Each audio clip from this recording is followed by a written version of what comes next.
In Norway's frozen fields and fjords, NATO troops are navigating snow-covered terrain. Some hold up in icy woods for weeks at a time. Fighter jets patrol the skies. Naval forces plough through freezing waters close to Russia's border, where submarines are tracked. 25,000 troops from 14 nations have amassed here this year for an exercise known as Cold Response, training for conflict in Arctic conditions.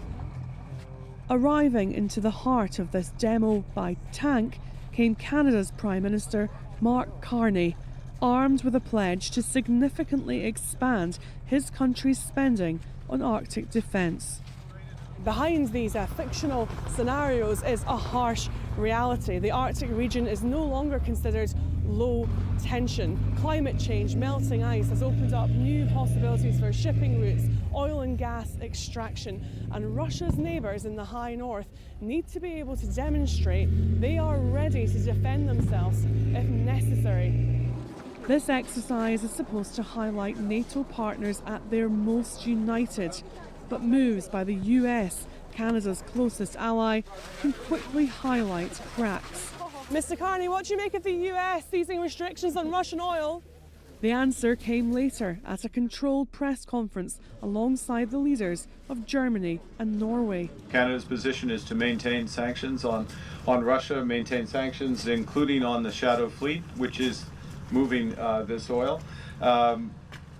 There's been very tight cooperation between Russia and Iran at great cost to the people of Ukraine and a great threat to peace and security in Europe.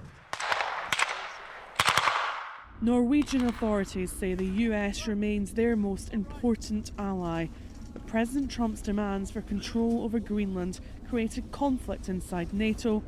The war in Iran pulls focus, raising concerns resources could be diverted to the Middle East. Do the German Chancellor and the Canadian Prime Minister still believe that the US can be trusted when it comes to security in the north? Yes. Yes.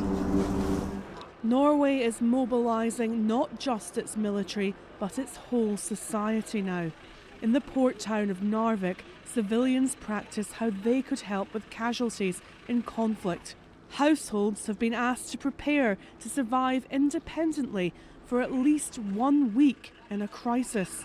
They take this very seriously, and now we know that every second household is storing water and some food and some blankets, or an oven, for instance. But that means that the other half of the population, they are not there.